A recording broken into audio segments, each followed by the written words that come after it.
دنیا میں کسی بھی کام کا نہیں ہوتا، نہ کم ہمت مرد اور نہ کم ہمت عورت. بعض خواتین پریشان ہوتی، بہت سخت روزہ لگ رہا ہے، بڑی مشکل، کل نہیں رکھیں گے، آج کیا کریں، سارا دن کیسے گزاریں. یاد رکھو اپنے ضمیر کو مردہ کر کے زندگی گزارنے والا آدمی کبھی سکون میں نہیں ہوتا. غیرت پر اگر سودا کر لو نا، سمجھوتا کر لو، وقتی مزہ بہت ہے مگر اللہ زندگی کا حقیقی سکون چھین لیتے ہیں. جب اللہ نے کہہ دیا فمن شہید منکم الشہر فلیصم، جب رمضان کا مہینہ آئے گا تو تمہیں روزہ رکھنا پڑے گا. جب کہہ دیا تو پیاس زیادہ لگ رہی ہے، کم لگ رہی ہے، بوریت ہو رہی ہے، مزہ آ رہا ہے، نہیں آ رہا، آپ کو روزہ رکھنا پڑے گا. نہیں رکھو گے تو یاد رکھو یہ اسلام کا رکن ہے، جہنم کی آگ کے لیے تیار ہو جاؤ. پھر اس اللہ کو یہ حق حاصل ہے کہ جو پورے سال کھلاتا پلاتا ہے، رزق دیتا ہے، وہ ایک مہینہ اپنے بندوں سے مطالبہ کر سکتا ہے کہ میری خاطر دن میں کھانا پینا چھوڑ دو. روزے تو اصل نام ہی مشقت اور محنت کا ہے. لوگ کہتے ہیں سردی میں رکھ لیں گے، بھئی اللہ تعالیٰ نے گرمیوں میں کیوں رکھ دیے پھر روزے؟ یہ اسلامی جو سال ہے نا، ان میں ایک بڑی حکمت کیا ہے کہ یہ سردی سے گرمی اور گرمی سے سردی کی طرف یہ مہینے کھسکتے رہتے ہیں، تاکہ ایک شخص کی زندگی میں نہ تو ہمیشہ گرمیوں کے روزے آئیں اور نہ ہمیشہ سردیوں کے. یہ بڑی حکمت ہے اس میں. اللہ چاہتے تو انگریزی حساب سے بھی روزے فرض کر سکتے تھے نا.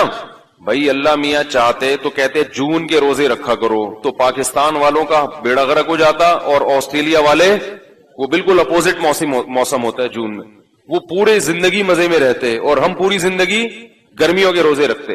اور جن ملکوں میں جون کے مہینے میں لمبے دن ہوتے ہیں ان کا بھی بیچاروں کا بیڑا غرق ہو جاتا، ساری زندگی ان کو 20-20 گھنٹے کے روزے رکھنے پڑتے. آپ ڈائری لے کے بیٹھا کریں کلپ بنانے پر، جب بھی کوئی ایک ٹاپک ہوتا ہے نا، وہ ٹاپک بعض بڑے اہم ہوتے ہیں، وہ ذہن سے نکل جاتا ہے، کیا بولا تھا کیا نہیں تھا. تو یہ بعض موضوعات بڑے اہم ہوتے ہیں، اس پہ وہ بنتا ہی نہیں، اور لوگوں نے میرے بیانات سے الٹے سیدھے اوٹ پٹانگ چیزوں پہ کلپ بنا کے ڈالے ہوئے ہوتے ہیں. تو یہ حکمت کیا ہے؟ اب ناروے میں 19-20 گھنٹے کا روزہ چل رہا ہے، لیکن اتنے ٹف ہوتے، لیکن جہاں ان کے روزے 20-20 گھنٹے کے ہوتے ہیں وہیں 18 سال کے بعد 4-4 5-5 گھنٹے کے روزے ہوتے ہیں پھر وہ. تو اللہ تعالیٰ اس طرح سے ان ملکوں میں رہنے والے لوگوں کو سہولت دیتے ہیں. میرے پاس وہاں سے بھی کالز آتی ہیں، ناروے سے، جرمنی سے، او بھائی اتنا لمبا روزہ کون رکھے گا، بہت ٹینشن ہے. ان کی افطاری اور سحری ایک ہی ہوتی ہے، بھائی ادھر افطاری کھائی، مغرب پڑی، فوراً تھوڑی دیر میں عشاء کا وقت شروع، اور جلدی جلدی کھا رہے ہیں، اور تراویح پڑی اور بس وہی سحری ہو گئی. پھر اتنا لمبا روزہ آسان تھوڑی ہے 20-20 19-19 گھنٹے کے روزے رکھنا، لیکن رکھتے ہیں. اور آج سے نہیں رکھ رہے، مسلمان صدیوں سے ان ملکوں میں روزے رکھتے آ رہے ہیں. لیکن اللہ ان کو سہولت کیا دے دیتے ہیں کہ اسلامی مہینے کھسکتے ہیں، ٹھیک ہے نا، کھسک کھسک کے آہستہ آہستہ کہاں چلے جاتے ہیں. اب یہ گرمیوں کا روزہ ہے تو اللہ کے بندو یہ ہمیشہ نہیں رہے گا. ایک تو روزے ہمیشہ نہیں ہوتے، اللہ نے جہاں یہ کہہ دیا نا کہ تم پر روزے فرض ہیں، وہاں تسلی دے دی ایام معدودات، ساری زندگی کی ٹینشن نہیں ہے، چند گنے چنے دن ہیں، 29 یا 30، بس اس کے بعد پھر عید کے دن چھٹی، 11 مہینے پھر کھاؤ تسلی سے. تو اللہ خود تسلی دے رہا ہے کہ یہ مصیبت تمہارے اوپر ہمیشہ کے لیے نہیں ڈال دی میں نے، جس کو تم عذاب سمجھ رہے ہو. میں مانتا ہوں کہ گرمیوں کے روزے بڑے ٹف ہوتے ہیں، میں تو خود بھگت رہا ہوں، میرا جو شیڈول ہے رمضان میں بہت سخت ہے. تو مجھے آج صبح 9 بجے سے، صبح فجر کے بعد میں بیٹھا ہوا تھا، پیاس لگنا شروع، میں نے کہا لے بھائی ابھی سے شروع، سارا دن کیسے گزرے گا؟ بھائی گزر گیا، بچ گئے، زندہ ہیں آپ. پھر جب آدمی پیتا ہے افطاری میں تسلی سے پانی، اس کا اپنا مزہ ہے، رگیں تر ہو جاتی ہیں، کتنا مزہ آتا ہے. تو کسی بھی طریقے سے میرے بھائی بھوکا پیاسا رہ کے اپنا ٹائم گزار لو. کھانے پینے کی اجازت نہیں ہے، صرف 2 لوگوں کو، مسافر کو اور بیمار کو. اس کے علاوہ نہ پریگنینسی میں اللہ نے عورت کو اجازت دی روزہ چھوڑنے کی، اگر بیمار ہو رہی ہے روزہ رکھنے سے پھر ایک الگ بات ہے. نہ فیڈ کرانے والی کو اللہ نے روزہ چھوڑنے کی اجازت دی، فیڈ کرانے سے بیمار ہو رہی ہے، یہ بچہ بیمار ہو جائے گا، دودھ ہی نہیں آ رہا، وہ ایک الگ بات ہے، پھر چھوڑ. باقی کسی کو بھی گرمی کی شدت ہو، ٹینشن ہو، پریشانی ہو، نہ روزہ آپ، کیونکہ اسلام کا رکن ہے، اس کے بغیر اسلام کی عمارت قائم نہیں ہو سکتی. دیکھو اسلام کے کتنے ارکان ہیں، مجھے ایک صاحب کی بات بڑی پیاری لگی. ایک وہ بڑے لبرل سے تھے, کہتے ہیں یار میں دین پہ اتنا نہیں چلتا, لیکن میں سوچتا ہوں اسلام کے 5 ارکان کو تو پورا کر کے جاؤں میں دنیا سے. اسلام کے 5 ارکان تو پورے کروں, عمارت تو قائم ہو, قیامت کے دن پتہ تو چلے گی یہ مسلمانوں کا بچہ تھا. یہ ارکان کا کیا مطلب ہوتا ہے؟ اس کے بغیر آپ مسلمانوں کی فہرست میں شامل ہو ہی نہیں سکتے. بھائی رکن کے بغیر کمیٹی کا تصور ہے؟ ارکان غائب ہیں کسی کمیٹی کے, تو کمیٹی تو ہے ہی نہیں. نماز کے ارکان ہوتے ہیں قیام, رکوع, سجود, ان میں سے ایک بھی رکن فوت ہو جائے تو نماز نہیں رہتی. تو اسلام کے 5 بیسک احکام ہیں, جو یہ وہ ارکان ہیں کہ جو مسلم کو غیر مسلم سے ممتاز کرتے ہیں. بھائی مسلم میں اور غیر مسلم میں کیا فرق ہے بتاؤ؟ مسلمانوں کی غیر مسلم کی 2 آنکھیں ہوتی ہیں, تو مسلمانوں کی کتنی ہوتی ہیں؟ 4 آنکھیں ہوتی ہیں کیا؟ بولو نا بھائی. تو اس سے پتا چلے گا کہ یہ مسلم ہے. وہ بھی 2. کتنی ناک ہوتی ہے ہندوؤں کی؟ 1. تو مسلمانوں کی کتنی ناک ہے؟ ہندو کے کتنے کان ہوتے ہیں؟ ہمارے بھی کتنے ہیں؟ ان چیزوں میں تھوڑی پتا چلتا ہے کہ مسلمان ہندو کا. بنیادی چیز کیا ہے کہ مسلمان جب فجر کی اذان آتی ہے حی علی الصلاۃ تو بستر چھوڑ دیتا ہے, اور ہندو اور عیسائی پڑا ہوا سوتا رہتا ہے. وہ وضو کر کے سجدہ کرتا ہے اللہ کے سامنے, عصر میں بھی, مغرب میں بھی, عشاء میں بھی. اس سے پتا چلتا ہے کہ یہ کیا ہے؟ مسلم ہے.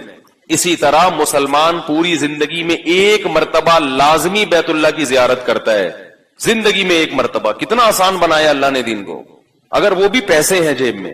اور تیسری بات کیا ہے, بلکہ دوسری نماز کے بعد دوسری بات ہے زکات. یہ بھی اسلام کا کیا ہے؟ تو وہ صاحب کہنے لگے یار میری نمازیں رہ گئی تھیں, تو میں چاہ رہا ہوں مرنے سے پہلے ساری نمازیں قضا مکمل کر لوں, تاکہ اسلام کا ایک بہت بڑا رکن کیا ہو جائے؟ پورا. دوسرا رکن ہے زکات. تو وہ بہت آسان ہے, سال میں 1 مرتبہ 2.5%, 1 لاکھ پہ 2,500 روپے, وہ سال میں 1 دفعہ دینا ہوتا ہے. وہ بھی آسان ہے, کوئی مشکل نہیں ہے. تیسرا ہے حج. حج بھی زندگی میں, اور وہ بھی ہر ایک پر نہیں ہے جس کے پاس کھلا پیسہ ہو جا سکتا ہے. زکات بھی ہر ایک پر نہیں ہے, تو صرف نماز ہر ایک پر ہے اور روزہ ہر ایک. تو ایک نماز ہے اس کو کر لو بھائی, اور ایک کیا ہے؟ اور روزہ نماز سے آسان ہے, اس کو تو فوکس کرو پہلے, کیونکہ نماز کے بارے میں اللہ نے خود فرمایا وَإِنَّهَا لَكَبِيرَةٌ, بڑی مشکل چیز ہے. کیوں؟ ساری زندگی پڑھنی پڑتی ہے, سوائے ان لوگوں پہ جن پر اللہ کا خوف ہے. اللہ قرآن میں کہہ رہے ہیں ان پر مشکل نہیں ہے, لیکن عام آدمی پر کیا ہے؟ نماز مشکل ہے, کیونکہ کنٹینیو پوری زندگی. روزے اتنے مشکل نہیں ہیں جتنے نظر آتے ہیں, اس لیے کہ اللہ نے فرمایا ایام معدودات, پوری زندگی تھوڑی کہہ رہے ہیں کہ رکھتے رہو بھائی, 29 دن رکھ لو, اور اس میں بھی تمہاری زندگی میں 2 دفعہ گرمیوں میں آئیں گے, وہ ٹینشن والے ہوں گے, اور زندگی میں 2 دفعہ سردیوں میں آئیں گے, وہ تو بہت حلوے کی طرح آسان ہوں گے. دسمبر کے روزے بھی ہم نے رکھے ہیں, پتہ ہی نہیں چلتا تھا. اتنی لمبی راتیں ہوتی تھیں کہ آپ نے جناب صبح 6:45 بجے تو 6:15 بجے تک تو سحری چل رہی ہے, 6 بجے سے لے کے شام 6 بجے پھر افطار ہو گیا. 12 گھنٹے کا روزہ, وہ بھی ٹھنڈا ٹھاٹ, اور پھر شام 6 بجے سے لے کے صبح 6 بجے تک 12 گھنٹے ہیں آپ کے پاس کھانے کے. ہمیں یاد ہے ہم تراویح سے 8:45-9 بجے فارغ ہو جاتے تھے, اس کے بعد پھر کھاتے رہو, اور سردی میں کھانے کا بھی مزہ آتا ہے, وہ تو پتہ ہی نہیں چلتا تھا. تو زندگی میں 2 مرتبہ کیا ہوتا ہے رمضان آپ کی زندگی میں گرمیوں میں, یعنی 2 مرتبہ کا مطلب یہ کہ 2 ایسے موقع ملتے ہیں جس میں رمضان چند سال تک, بولو بھائی, گرمیوں میں آتے ہیں. اور ابھی کتنے آدھے تو ہو گئے نا, ابھی وہ ہماری زندگی میں جو آنا تھا, اب صرف 6 سال مزید گرمیوں میں آئے گا. 6 سال برداشت کر لو, اس کے بعد پھر ٹھنڈ میں آنا مارچ میں, 6 سال کے بعد مارچ میں آنا شروع ہو جائے, وہ بالکل معتدل ہوں گے. اور 9 سال کے بعد خاندانی سردی, پھر پتہ ہی نہیں چلے گا روزے کا. کتنا آسان اللہ نے رکھ دیا, ہمیشہ کے لیے جون جولائی کے نہیں رکھے. 36 سال کے بعد روزہ ریپیٹ ہو جاتا ہے, سمجھ رہے ہو؟ 36 سال کے بعد اسی موسم میں آتا ہے جس میں 36 سال پہلے آیا تھا. تو انسان کی زندگی میں 36 سال 2 دفعہ ہی آتے ہیں, وہ بھی بشرطے کہ ہم میں سے ہر شخص کے مقدر میں زندگی ہو, ورنہ کوئی پتہ نہیں آخری رمضان ہو کون بچے گا کون مرے گا. تو اس لیے ہمت کم ہمتی. مجھے بہت غصہ آتا ہے جب ہٹے کٹے لوگ کہہ رہے ہوتے ہیں یار برداشت نہیں ہو رہا میرے سے, برداشت نہیں, تھپڑ مارو جا کے کم وقت کو, کم ہمت ہو گئے ہیں بالکل ہی. کچھ نفس کے خلاف اور کچھ اپنی خواہشات کے خلاف کرنے کی قوت ہی ختم ہو گئی ہے. کیا کرو گے دنیا میں, سروائیو کیسے کرو گے؟ انسان کو دنیا میں کچھ بھی کرنے کے لیے نا اپنی خواہشات کو قربان کرنا پڑتا ہے. ساری خواہشات کسی کی بھی پوری نہیں ہوتی. اس لیے ہمت کر کے روزے رکھیں، دل لگے نہ لگے، میں بار بار کہتا ہوں کچھ بھی نہیں ہوتا، پڑ جاؤ آرام سے، کروٹیں لیتے رہو، ٹھنڈے پانی سے نہاتے رہو، بیٹھے رہو، مری چلے جاؤ۔ اگر اللہ نے پیسہ دیا ہے، کہاں جا کے، بہت سے لوگ پنجاب کے پیسے والے ہیں لیکن رمضان کے روزے نہیں چھوڑتے، تو وہ کہاں چلے جاتے ہیں؟ مری چلے جاتے ہیں۔ ٹھیک ہے، اللہ نے اگر پیسہ دیا، لیکن روزہ چھوڑنے کی میرے بھائی اجازت نہ، چھوڑنے کی نہ توڑنے کی، سستی نہیں کرنی ہے اس میں۔ رہا یہ مسئلہ کہ مزدور کیسے رکھے گا، یہ مسئلہ میں بار بار بتا چکا ہوں۔ تو ایک عالم مزرن، میں نے یہ 2-3 دن سے تھوڑا سا یہ کلپ دیکھے، یہ جو لائیو شو چلتا ہے نا ڈاکٹر عامر لیاقت صاحب کا، اس میں کچھ علماء بیٹھے ہوئے ہوتے ہیں آپس میں بحث، تو اس میں ایک عالم یہ کہہ رہے تھے کہ مزدور کے لیے جو ہے نا سخت مجبوری ہے تو روزہ چھوڑنا جائز ہے، اور ایک مولوی صاحب کہہ رہے تھے نہیں مزدور روزہ نہیں چھوڑ سکتا، تو دوسرے نے کہا کہ یہ جو مولوی صاحب کہہ رہے ہیں نا جو مزدور روزہ نہیں چھوڑ سکتا، یہ ایئر کنڈیشن روم میں بیٹھ کے کہہ رہے ہیں، یہ ذرا اس مزدور کی جگہ جا کے کھڑے ہوں پھر یہ فتویٰ دیں۔ تو یاد رکھو، ایئر کنڈیشن روم میں بیٹھ کے بھی وہی بات کی جائے گی جو شریعت کی ہے، اور دھوپ میں بیٹھ کے بھی وہی بات کی جائے گی۔ جو کوئی مفتی ایئر کنڈیشن روم میں بھی بیٹھا ہو تو وہ یہ فتویٰ نہیں دے سکتا کہ مزدور روزہ چھوڑ سکتا ہے۔ مزدور کو روزہ چھوڑنے کی اجازت نہیں ہے، کیونکہ یہ اللہ کا قانون ہے، اور اللہ نے عرش پہ بیٹھ کے قانون بنایا ہے، اور محمد صلی اللہ علیہ وسلم کا یہ قانون ہے۔ مفتی چاہے اے سی میں بیٹھے، گدے پہ بیٹھے، ٹھیک ہے، وہ اپنی طرف سے مزدور کو رعایت، کیونکہ روزہ مزدور مفتی صاحب کے لیے نہیں رکھ رہا، کس کے لیے رکھ رہا ہے؟ تو لوگوں کے اوٹ پٹانگ کمنٹس ہوتے ہیں۔ تو ایک مولوی صاحب یہ کہنے لگے کہ بھائی جب نبی صلی اللہ علیہ وسلم نے سفر میں صحابہ کو ایک موقع پہ روزہ توڑنے کا حکم دیا، جہاد کا سفر تھا، بے ہوش ہو رہے تھے صحابہ، تو آپ نے سب کو حکم دے دیا روزہ توڑ دو، خود بھی آپ نے پیالہ پیا، اور پھر بھی جنہوں نے روزہ رکھا تو آپ نے فرمایا کہ آج کے دن جنہوں نے روزہ توڑا وہ زیادہ اجر ملا، اور جنہوں نے رکھا ان کو اجر کم ملا۔ تو جب اس موقع پہ نبی نے اجازت دے دی تو اس کا مطلب ہے کہ اتنی ٹینشن اسلام میں، بولو بھائی، نہیں ہے۔ تو یہ وہ لوگ ہوتے ہیں جو قرآن و حدیث کی روح کو نہیں سمجھتے، اپنی طرف سے ایسے قیاس کرنا، قیاس کے بھی کچھ شرائط ہیں، اس اصول ہیں جو مدارس میں پڑھائے جاتے ہیں۔ نبی صلی اللہ علیہ وسلم نے روزہ توڑا ہے سفر میں، سفر میں تو روزہ ویسے بھی واجب، بولو بھائی، نہیں ہے، اور دوسرا سفر بھی جہاد کا تھا۔ اگر اس طرح سے معاملہ ہوتا اور صحابہ بے ہوش ہو کے گرنے لگتے، شکست کا اندیشہ تھا۔ جہاد ایسی چیز ہے جس میں اتنا اس قدر چھوٹ دی گئی ہے کہ اگر دشمن آپ کے مسلمان لوگوں کو قیدیوں کو ڈھال بنا لے تو فقہا کہتے ہیں کہ ان کو بھی قتل کرنا جائز ہے۔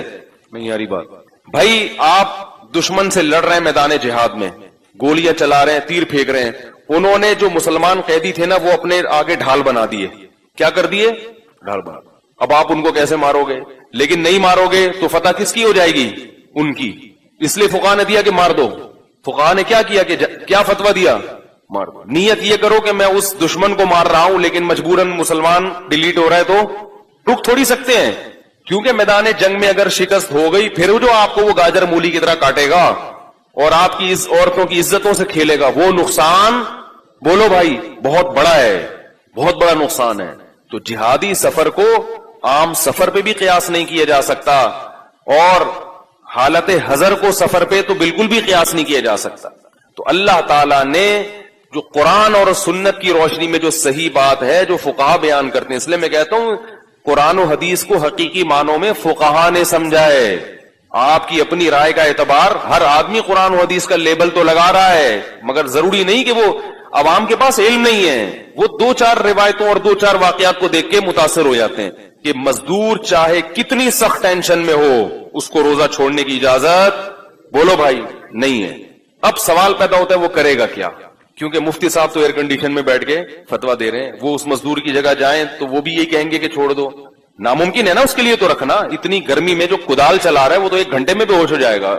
اس کا مسئلہ یہ ہے کہ پہلے تو وہ یہ کوشش کرے کہ دن کے وقت میں ایسا محنت مزدوری والا کام نہ کرے۔ وہ رات کو میں نے دیکھا ہے بہت سے پٹھان مزدوروں کو روزے نہیں چھوڑتے، پٹھان مزدور، ایک بڑی پیاری بات ہے ان لوگوں میں، نہ نماز چھوڑیں گے نہ روزہ چھوڑیں گے۔ اس لیے میں تلاش کرتا ہوں پٹھان مزدور زکات دینے کے لیے رمضان میں تلاش کرتا ہوں، اور حرام خور جو روزہ خور مزدور ہوتے ہیں نا ان کو نہیں دیا کرو، کم بختوں کو۔ اور یاد رکھو رمضان میں یہ نہیں کہہ رہا صرف پٹھان ہی رکھتے ہیں، باقی سارے مسلمان نہیں، باقی بھی رکھتے ہیں، لیکن پٹھانوں میں دیکھا سب رکھتے ہیں۔ باقی بھی رکھتے ہیں لیکن پٹھانوں میں 100% رکھتے ہیں, باقیوں میں 100% نہیں رکھتے. تو ایک بات یہاں یہ بھی مسئلے کی آ گئی کہ یہ بات خوب سمجھ لو کہ جو مزدور آپ کے گھر میں کام کر رہا ہے اور روزہ نہیں رکھ رہا, اس کو کھانا کھلانا پانی پلانا آپ کے لیے جائز, بولو نا یار, نہیں ہے. لوگ کھانے بنا بنا کے دے رہے ہوتے ہیں اس کو. یہ اللہ کی کھلی نافرمانی ہے, اسلام کا رکن ہے. آپ گناہ میں کسی کے ساتھ شرکت, سے بولو روزہ رکھو, نہیں رکھنے تو جاؤ اپنے خرچے پہ جا کے کھاؤ. اگر بیمار ہے پھر ایک الگ بات ہے, بیمار ہے تو کھلا سکتے ہیں, وہ تو ویسے بھی کسی کو بھی کھلا سکتے ہیں. بیمار نہیں ہے اس کو بولو آپ کو روزہ رکھنے چھوڑنے کی اجازت نہیں تھی. لیکن لوگ کیا کر رہے ہوتے ہیں, ہمارا مزدور ہے, کھلاؤ پلاؤ چائے بھی پلاؤ تاکہ دل جمی کے ساتھ کام کر سکے. بلکہ بعض فیکٹریوں میں تو نالائق لوگ چاہتے ہیں کہ مزدور روزہ نہ رکھیں. تو یہ سب اللہ کے غضب کو دعوت دینے والی باتیں ہیں. اس کائنات کا حقیقی خالق اللہ ہے. ہاں میں یہ کر رہا تھا کہ مزدور کرے گا کیا, تو مزدور یہ کرے گا یا تو رات کے وقت, اور اگر یہ ممکن نہیں ہے تو چھٹیاں لے لے رمضان میں. یہ بھی ممکن نہیں ہے کہ چھٹیاں لے کے دہاڑی نہیں بنے گی, گھر میں کھانے کے لالے پڑ جائیں گے, تو پھر وہ روزہ رکھے گا. اور اگر ایسی کنڈیشن اس کی روزے کے دوران ہوتی ہے کہ بے ہوش ہونے لگتا ہے یا چکر آنے لگتے ہیں, بیمار ہونے لگتا ہے, تو پھر بیمار آدمی کو روزہ توڑنے کی بولو بھائی اجازت. اس لیے فقہا نے جو قرآن و سنت کو سمجھا ہے نا, یہ اپنی عقل نہیں استعمال کر رہے, یہ قرآن کہہ رہے روزانہ روزہ رکھے, روزانہ توڑ دے, گناہ نہیں ہے, چھوڑے گا تو گناہ ہوگا. اب لوگ کہتے ہیں کہ جب رکھ کے توڑنا ہی ہے تو رکھنے کی کیا ضرورت, تو پھر یہ آپ کی اپنی عقل ہے جو قرآن و سنت کے خلاف. کیونکہ قرآن کیا کہہ رہا ہے کہ مریض اور مسافر چھوڑ سکتا ہے, اس کے علاوہ نہیں. رکھے گا, جب یہ کنڈیشن بن گئی تو توڑ دے گا. بلکہ وہ خود نہیں توڑ رہا تو آپ توڑوائیں اس سے زبردستی, نہیں آ رہی بات. بے شک روزانہ توڑ دے, کوئی حرج نہیں ہے, کیونکہ اس نے یہاں بھی اللہ کے حکم کو فالو کر رہا ہے اور توڑنے میں بھی کس کے حکم کو.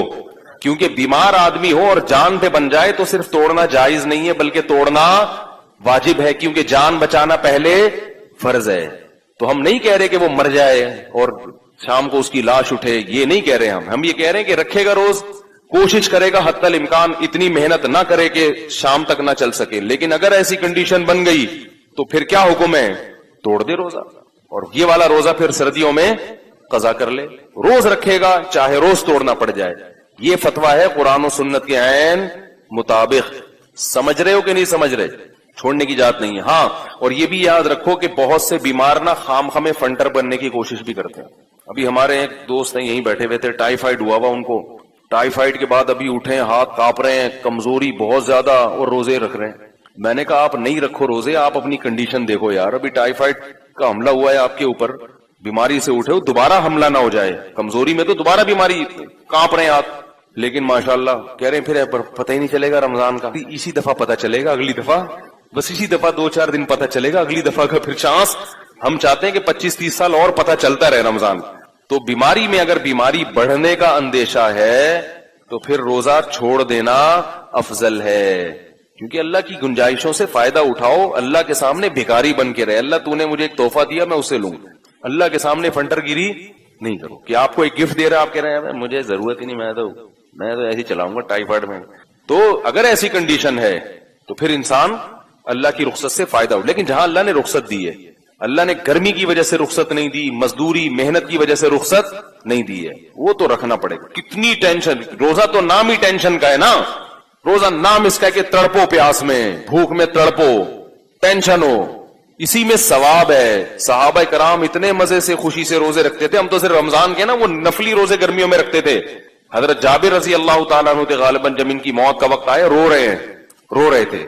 لوگوں نے پوچھا کہ ہم موت کے ڈر سے رو رہے ہیں. فرمایا نہیں, گرمیوں میں جو اللہ کے لیے روزے رکھتا تھا اور پیاس کی شدت سے جو زبان خشک ہوتی تھی, اس میں جو مزہ آتا تھا, وہ مزے اب ختم ہو رہے ہیں. کیونکہ جس کو عشق ہوتا ہے نا اللہ سے, اس کو تو محبوب کی یاد میں تڑپنے میں مزہ آتا ہے. متنبی نے کیا پیاری بات کی ہے, عدل العوادل حول قلب الطاہی. مجھے یاد دلانا ہے, روزے کے کفارہ بھی بیان کروں گا. یہ جو توڑ دیتے ہیں نا, ان کو سزا کیا ہے دنیا میں اس کی. عدل العوادل حول قلب الطاہی وهو الاحبۃ منہ فی سودائہ. شاعر کہتا ہے کہ ملامت کرنے والوں کی ملامت میرے دل کے ارد گرد گھومتی ہے, اور محبوب کی محبت میرے دل کے سیاہ نقطے میں ہے. تو جو مجھے محبوب کے بارے میں ملامت کرتا ہے اس ملامت کا میرے دل پہ اثر ہی نہیں ہوتا، کیونکہ وہ دل کے اندر ملامت گھستی نہیں ہے. محبت دل کے اندر ہے اور ملامت دل کے باہر باہر گھومتی رہتی ہے. یا تو محبت دل کے باہر ہوتی تو ملامت جا کے اس کو ٹکر مار کے باہر نکال دیتی، گھس ہی نہیں رہی. اب سوال یہ پیدا ہوتا ہے، اگلے شعر میں جواب دیتا ہے کہ سوال یہ پیدا ہوتا ہے کہ ملامت دل کے باہر کیوں گھومتی ہے، دل کے اندر کیوں نہیں گھستی؟ بھائی جیسے محبوب کی محبت دل کے اندر گھس گئی تو یہ جو لوگ ملامت کر رہے ہیں مجھے محبوب کے بارے میں، یہ ملامت بھی دل میں گھس کے اس کو نکال دے. شاعروں کے کلام میں بڑی بلاغت ہوتی ہے. تو وہ جواب دیتا ہے یشکو الملام الی اللوائم حرہ ویصد حین یلمن عن برحائہ. کہتے ہیں وہ ملامت اصل میں گھسنے کی کوشش کرتی ہے، لیکن محبوب کی محبت سے دل گرم اتنا ہوتا ہے کہ اس کی گرمی کی وجہ سے وہ جلنے لگتی ہے اور واپس جا کے جس نے ملامت کی ہے نا اس کو شکایت کرتی ہے کہ کدھر بھیج دیا تم نے جا کے مجھے. نہیں آ رہی بات سمجھ. جا کے کس کو شکایت کرتی ہے؟ جس نے ملامت، جو ملامت کرنے والے ہیں نا، وہ تو کہہ رہے ہیں ملامت کرنے والیاں، لیکن میں والے بنا رہا ہوں اس کو فی الحال، کیونکہ آپ پھر ادھر ادھر دماغ آپ کا جائے گا. وہ تو کہہ رہے ہیں ملامت کرنے والیاں، کیونکہ عورتوں کی ملامت کا اثر زیادہ ہوتا ہے انسان کے اوپر. کہتے ہیں جو ملامت کرنے والیاں ہیں نا ان کو جا کے بتاتی ہے ملامت کہ بھائی بھیجا تم نے غلط جگہ پر ہے، اس کا دل بہت زیادہ گرم ہے. تو اللہ کی محبت کا عشق اگر دل میں پیدا ہو جائے، محبت پیدا ہو جائے، تو انسان پھر لوگوں کی ملامت اور اپنے نفس کی ملامت، ان چیزوں سے لوگ تو کہیں گے کیا سوکھے جا رہے ہو روزے رکھ کے، کیا ہو گیا. جو لبرل لوگ ہیں نا ان کو یہ مسلمانوں کی یہ بہت بڑی حماقت لگتی ہے، بھوکا پیاسا رہنا.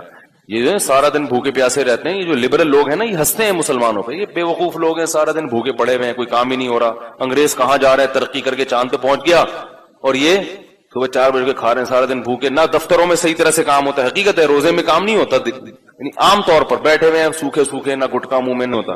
کوئی آئے نا مسئلہ پوچھنے کے لیے، وہ آدمی کو غصہ آنا شروع ہو جاتا ہے. ہر چیز میں پکوڑے نظر آ رہے ہوتے ہیں اس کو، ہر چیز میں جناب اس کو شربت نظر آ رہا ہوتا ہے.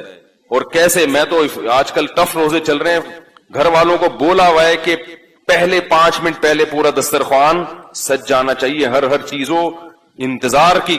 ادھر اذان ہوئی اور پتہ چلا پانی فریج سے نکال کے لایا جا رہا ہے، یہ برداشت نہیں ہے بھائی. سب رکھا ہوا ہو، سب رکھا ہوا. ایسی ٹینشن چل رہی ہے آج کل، کیونکہ کام بولنا بہت پڑ رہا ہے نا مجھے. رمضان دن کے وقت بھی میرے وہ ہوتے ہیں ریکارڈنگ وغیرہ. تو میں یہ عرض کر رہا تھا کہ بھائی اللہ کی محبت ہے تو برداشت کرنا پڑے گا. تو یہ جو لبرل لوگ ہیں نا جو اسلام کا مذاق اڑاتے ہیں مسلمانوں کا، یہ بیوقوف، یہ بالکل ایسا ہی ہے کہ نوح علیہ السلام جب کشتی بنا رہے تھے نا تو قوم مذاق اڑا رہی تھی. نوح علیہ السلام نے کہا ابھی تم اڑا لو، کل ہم تمہارا مذاق اڑائیں گے. جس خدا نے پیدا کیا، جس رب نے بنایا، اس کا حکم ہے کہ چھوڑ دو کھانا پینا، اس کا حکم ہے. اور اجازت دی غروب آفتاب کے بعد کھاؤ، تو ہم اس کے حکم میں کر رہے ہیں. کوئی اور ہمیں کہتا تو ہم اتنے بیوقوف، کسی کے کہنے پہ تو ہم چائے اور گٹکے نہیں چھوڑتے. کھانا کہاں سے چھوڑ دیں گے؟ آپ کا باس آپ کو کہے کہ دوپہر کا لنچ چھوڑ دو، چھوڑ دو گے؟ بولے گے جاب چھوڑ دوں گا میں لنچ. اگر کوئی آپ کا باس گھر میں آ کے کہے آپ سے کہ میں تجھے جاب سے نکال دوں گا، صبح کا ناشتہ چھوڑ دے، وہ بولے بھائی میں اپنی کمپنی کھول لوں گا، صبح کا ناشتہ نہیں چھوڑوں گا. یہ تو اللہ نے کہا ہے تو وہی ہم کرتے ہیں، ورنہ ہم کسی کو اتنی لفٹ نہیں کراتے. تو اللہ کے لیے ہے اور ہمیں اللہ سے اس پر امیدیں ہیں. اسی بھوک پیاس میں وہ اجر دے رہا ہے. للصائم فرحتان، روزے دار کے لیے وقت اور ایک قیامت. کیسا مزہ آتا ہے خدا کی قسم، پانی پی پی کے. کھجورے کھاؤ، پانی پیو. افطار میں اوٹ پٹانگ چیزیں نہیں کھایا کرو، کھجوروں کو زیادہ فوکس کیا کرو، صحیح ہے نا. اس سے طاقت بھی آتی ہے، وزن نہیں بڑھتا، توانائی فل ملتی ہے، اور کھجور سے خون اچھا بنتا ہے. جب کمزور ہو گئے نا خون تو بنے گا. اب وہ چاہے الٹی سیدھی چیزیں کھا کے سڑا ہوا خون پیدا کر لو، خون کی کمی ہو جاتی ہے نا. اور چاہے تو نفیس چیزیں کھا کے اچھا. یہ آپ کے پاس رمضان میں آپ کو یہ آپشن ملتا ہے. میں اس لیے بار بار کہتا ہوں کہ رمضان میں اپنی خوراک کا شیڈول ہمیشہ کے لیے چینج کر دو، عادت بنا لو. اچھی چیزیں کھائیں گے، گندی چیزیں کہیں، یہ تیل ویل چکنے چپڑے. پکوڑا بھی کچھ تھوڑا سا تیل میں ہو اور اچھے والے تیل میں. یہ جو بازار کے پکوڑے ہیں نا، یہ اس تیل کو تلچھٹ بنا کے جلا کے 50 لوگوں کو کے پکوڑے اس میں تلے ہوتے ہیں، وہ ڈیزل بن چکا ہوتا ہے وہ جو بازار میں پکوڑے ہو رہے ہیں. تو اگر کوئی اچھا ہے جاننے والا تو پھر تو ٹھیک ہے. تو یہ جو ایسی چیزیں ہیں نا، ان سے کیا کر لو تو آپ دیکھو 1 مہینے کے بعد آپ کے ایسا خون نتھر جائے گا، آپ کی آنکھوں میں بینائی تیز ہو جائے گی، آپ کے دماغ فریش ہو جائے گا. تو یہ رمضان میں اللہ نے ہمیں بہت اچھا موقع دیا ہے اپنی خوراک کے شیڈول کو چینج کرنے کا. اچھی اچھی خاندانی چیزیں کھانا شروع کر دو, زیتون, انجیر, شہد, اور کیا ہے یہ جو ہے آپ کا, اور کھجور, دلیا, جو, یہ چیزیں کھانا شروع کر دو, سمجھ رہے ہو, اپنے خرچے پہ. اچھا تو جلدی سے میں اس طرف آ جاؤں. تو رمضان کا روزہ اگر کسی نے جان بوجھ کر توڑ دیا اور یہ کہتے ہوئے کہ مجھ سے پیاس برداشت نہیں, بیماری نہیں ہے, نہ مرنے کا اندیشہ ہے, وہ تو الگ بات ہے. ویسے یار میں سے کوئی کام ہی نہیں ہو رہا, میرے سے برداشت نہیں ہو رہا, بار بار کولر کی طرف دل چاہ رہا ہے, اور ایک قطرہ بھی حلق میں اتار لیا تو روزہ بھی ٹوٹ گیا. اور سزا کیا ہے؟ 60 روزے لگاتار. نہیں آ رہی میرا خیال ہے بات سمجھ. روزہ توڑنے کا کفارہ کیا ہے؟ رمضان کا روزہ 60 روزے جان کر اگر توڑا ہو کسی نے, 60 روزے یہ والا روزہ بھی قضا کرنا پڑے گا. اور وہ جو 60 روزے رکھنے ہیں ان میں اگر 59 روزوں کے بعد آپ کی طبیعت خراب ہو گئی اور 60واں نہیں رکھ سکے تو پھر پہلے دن سے دوبارہ, یعنی اس میں بیماری کی بھی کبھی عذر قابل قبول نہیں ہے, کیونکہ یہ کس کا روزہ ہے؟ رمضان کا. یہ مذاق نہیں ہے, یہ اللہ کا بہت بڑا حکم ہے. اسی طرح یاد رکھو ایک اور مسئلہ ہے, مسافر کے لیے روزہ چھوڑنا جائز ہے لیکن افضل نہیں ہے. افضل اس صورت میں ہے جب مسافر کو روزہ رکھنا مشکل ہو. یہ جو حدیث میں آتا ہے لیس من البر الصیام فی السفر, سفر میں روزہ نیکی نہیں ہے, یہ اس صورت میں ہے جب سفر میں روزہ رکھنا آپ کو بہت زیادہ مشکل لگ رہا ہے. اگر سفر میں روزہ رکھنا مشکل نہیں ہے, جیسے کہ آج کل اکثر مشکل نہیں ہوتا, جہازوں کا, ٹرین کا, بسوں کا سفر ہے, بڑے آرام سے رکھ سکتے ہیں, تو ایسی صورت میں روزہ رکھنا افضل ہے کیونکہ رمضان کی فضیلت حاصل ہوگی. سمجھتے ہیں کہ نہیں سمجھتے؟ اس میں سستی کاہلی کر کے روزہ نہیں چھوڑنا چاہیے, جائز ہے بہرحال, چھوڑنا نہیں چاہیے. ایک مسئلہ یہ ہو گیا. دوسرا مسئلہ اور اچھی طرح سمجھیں کہ جو مسافر کے لیے روزہ چھوڑنا جائز ہے یہ اس صورت میں ہے جب سحری کا وقت سفر کے دوران آ جائے.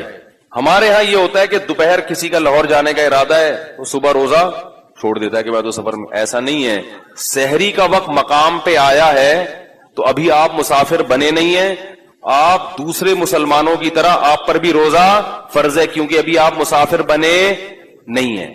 اب جب آپ نے روزہ رکھ لیا تو سفر میں اس کو مکمل کرنا واجب ہے, سفر میں آپ وہ توڑ نہیں سکتے. ایک خاتون کا پچھلے سال فون آیا, میں امریکہ سے پاکستان آ رہی تھی تو میں نے روزہ رکھ لیا تو سورج ہی نہیں غروب ہو رہا. سورج غروب یا تو یہاں سے جاتے ہوئے ہوتا ہے یا آتے ہوئے, ایک طرف ہوتا ہے. تو میں نے کہا جاتے ہوئے غروب ہی غروب ہو رہا تھا نا, ٹھیک ہے نا, تو وہ کیا کریں؟ میں نے کہا روزہ رکھنا فرض ہے کیونکہ سحری مقام پہ ہو رہی ہے. سحری امریکہ میں مقام پہ کی انہوں نے, تو اب جہاز میں بیٹھ گئے تو سورج کتنا ہی لمبا ہو گیا, ٹھیک ہے, روزہ رکھنا پڑے گا. تو کبھی کبھار ہی ایسا ہوتا ہے. ہاں جان پہ بن پڑے یا بیمار ہونے کا اندیشہ ہو وہ تو پھر سفر نہ بھی ہو تو بھی روزہ توڑنا بولو بھائی جائز ہے. تو ایک مسئلہ ہے. دوسرا مسئلہ یہ, مسافر نے روزہ چھوڑ دیا, سفر میں سحری آئی تھی, آپ یہاں یعنی آپ جہاز میں بیٹھے لاہور سے کراچی آ رہے ہیں, راستے میں سحری کا وقت ہو گیا جہاز کے دوران یعنی پرواز کے دوران, تو آپ روزہ چھوڑ سکتے ہیں, آپ نے چھوڑ دیا روزہ. لیکن جب آپ نے روزہ چھوڑا تو جہاز میں ہی بیٹھ کے جتنا کھانا ہے کھا لیں. جب ایئرپورٹ پہ آپ اترے اور کراچی میں مقیم بن گئے تو جیسے ہی اپنے علاقے میں داخل ہو گئے یعنی شہر میں داخل ہوئے تو اس وقت کھانا پینا آپ کے لیے جائز نہیں ہے, بند, کیونکہ اب آپ مسافر نہیں رہے. اگرچہ روزہ نہیں ہے لیکن روزے داروں کی طرح آپ کو رہنا پڑے گا کیونکہ آپ نہ مسافر رہے نہ مریض رہے. تو فمن شہید منکم الشہر, کہ تم میں جو اس مہینے کو پائے گا وہ روزہ رکھے. تو اس کو روزہ رکھنا اگرچہ یہ شرعی روزہ نہیں ہوگا کیونکہ سحری, کیونکہ وہ تو کھاتے آ رہے ہیں نا, لیکن پھر بھی روزے داروں کی طرح رہنا آپ پر کیا ہو جائے گا؟ واجب ہو جائے گا. نہیں آ رہی بات؟ ہم نے دیکھا ہے مسافر کا روزہ نہیں ہے, وہ آ کے کھا رہا ہوتا ہے, کھا رہا ہوتا ہے. بھائی اب تو مسافر نہیں رہے نا تم, اب تھوڑی مسافر ہو, اب چپ آرام سے جیسے دوسرے بیٹھے ہوئے ہیں نا اس طرح بیٹھو, کھانے پینے کی اجازت. وہ کہتے ہیں جب میرا روزہ ہی نہیں ہے تو روزہ بھی مجھے بعد میں بھی قضا کرنا پڑے گا اور اب بھی مجھے کھانے پینے کی اجازت نہیں ہے. بالکل ایسا ہی ہے, بعد میں یہ قضا بھی کرنا پڑے گا کیونکہ آدھے دن تو آپ چرتے رہے نا, آدھے روزے تھوڑی ہوتے ہیں, اور آدھا دن آپ کو روزے داروں کی طرح رہنا بھی پڑے گا. سمجھ رہے کہ نہیں سمجھ رہے؟ تو یہ حکام ہے جن کی لوگ رعایت نہیں کرتے. تو یہ تو خیر آج کا موضوع اسی طرف چلا گیا. اب میں چھوٹی بات کی ہے, آج کل وہ جو لائیو شو میں ہوا نا وہ عامر لیاقت صاحب کے وہ پڈے بازی ہو گئی, تو ہمیں ان شووں سے وہ نہیں ہے کہ کیا ہوا کیا نہیں ہوا, اس میں کچھ باتیں جو غلط ہیں اور وہ ان کو ڈیفائن کرنا یا ان کو ہائی لائٹ کرنا اس لیے ضروری ہے کہ یہ آئندہ بھی ہو سکتا ہے اور اس میں لوگ دلچسپی لیتے ہیں, دھڑے بندی ہو جاتی ہے.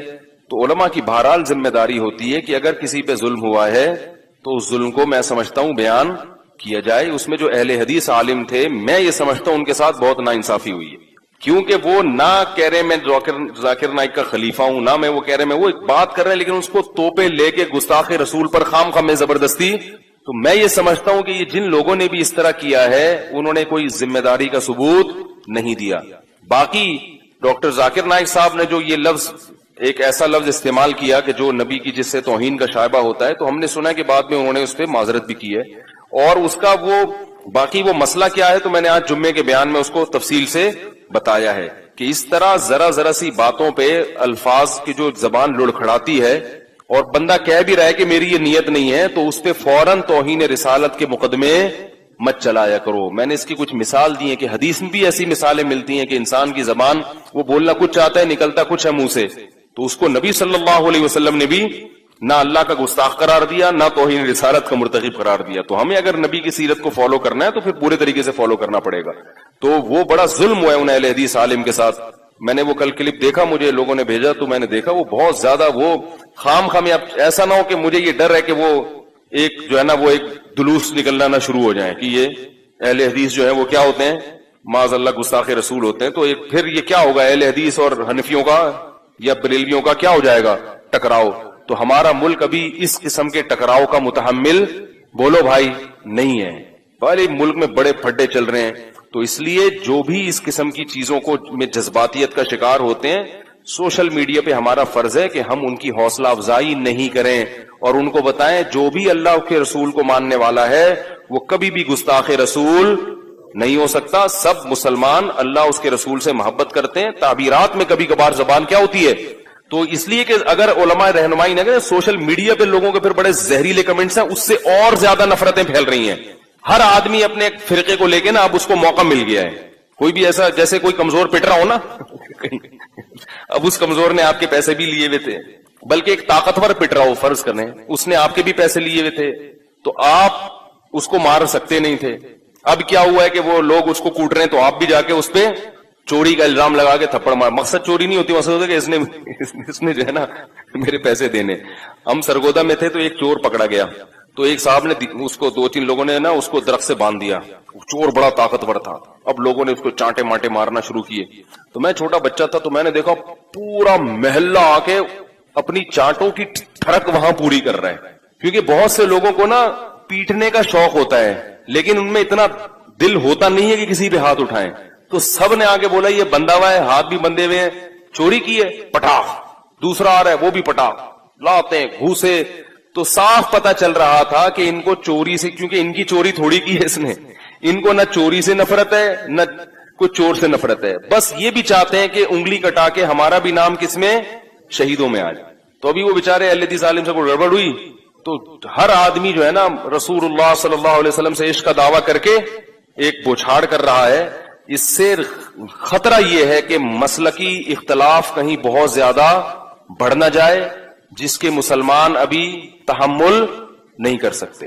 جو بھی حق بات ہے اس کو بیان کرنا چاہیے اور اس طریقے سے اس پہ کمنٹس کریں کہ ایک دوسرے کے جذبات, یہ ایسا نہیں ہے جیسا ہم سمجھ رہے ہیں. مسلمان سب اللہ اس کے رسول کے چاہنے والے ہی ہوتے ہیں. تعبیر میں بیچاروں سے کبھی غلطی, جیسے جنید جمشید بیچارے سے ہو گئی تھی. تو یہ بڑا حساس ٹاپک ہے. اللہ تعالیٰ اس امت کو, ابھی وہ سنا ہے کہ اعلان کیا ہے کہ وہ کسی اہل حدیث کو لے گا ہی نہیں چینل میں. عامر لیاقت صاحب نے کوئی اعلان کیا, اس سے اور پھر قواریت بڑھے گی کہ بھئی جب باقی آ رہے ہیں تو یہ کیوں نہیں آ رہے, شیعہ آ رہے ہیں, بریلوی آ رہے ہیں, دیوبندی آ رہے ہیں, تو وہ کیوں نہیں آ رہے. تو اس سے یعنی یہ ایسا, یا تو یہ کسی کی سازش ہے علماء کو آپس میں لڑانے کے لیے, اور اگر سازش نہیں بھی ہے تو بہرحال اس حرکت سے کون خوش ہو رہا ہے. زیادہ تر 20 سے بھی زیادہ ملتی ہیں. تو چاروں ائمہ کرام نے جب تحقیق کی آج سے ہزاروں سال پہلے, تو ان کی رائے حضرت عمر کے عمل کی وجہ سے یہ قائم ہوئی کہ اس میں سنت عمل کتنا ہے, 20 رکعت.